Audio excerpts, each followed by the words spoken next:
আবারও তীব্র গ্যাস সংকটে বিপর্যস্ত দেশের শিল্প খাত। চাহিদার তুলনায় মিলছে অর্ধেকেরও কম গ্যাস। ফলে উৎপাদন কমার পাশাপাশি নতুন রফতানি আদেশ নেওয়া ও কমিয়ে দিয়েছে উদ্যোক্তারা। তিতাস গ্যাস জানায়, এলএনজি টার্মিনালের রক্ষণাবেক্ষক কাজের কারণে তৈরি হয়েছে এ সংকট। মেরামত শেষ হলেও গ্যাসের লাইনের চাপ পুরোপুরি স্বাভাবিক হতে সময় লাগবে আরও কয়েকদিন।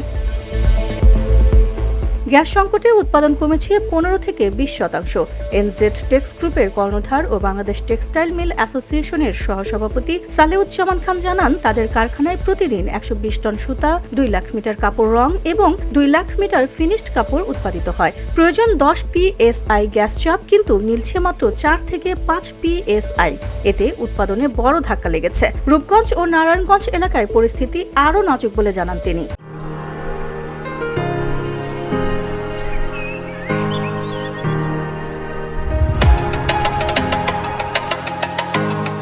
গত 2 সপ্তাহে সরবরাহ কমতে কমতে 16 ফেব্রুয়ারি শূন্যে নেমে আসে। টানা 12 ঘন্টা কারখানা বন্ধ থাকায় বড় অঙ্কের ক্ষতির মুখে পড়েন উদ্যোক্তারা। একদিন কারখানা বন্ধ থাকলে প্রায় 5 কোটি টাকার উৎপাদন ব্যাহত হয় বলেও জানান তিনি।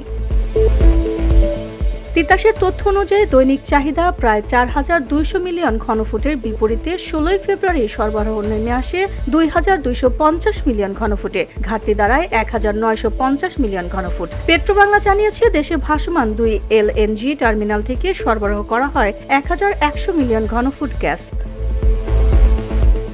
অর্থনীতিবিদরা বলছেন, রক্ষণাবেক্ষণ কাজে সমন্বয়ের ঘাটতি এই সংকটকে তীব্র করেছে। ঢাকা বিশ্ববিদ্যালয়ের অর্থনীতি বিভাগের অধ্যাপক ডক্টর শাহাদাত হোসেন সিদ্দিকী বলেন, পর্যাপ্ত সরবরাহ নিশ্চিত না হলে বিকল্প বা অতিরিক্ত সম্প্রসারণের বিষয়টি গুরুত্বের সঙ্গে বিবেচনা করা জরুরি, বিশেষ করে শিল্প খাতকে এগিয়ে নিতে হলে।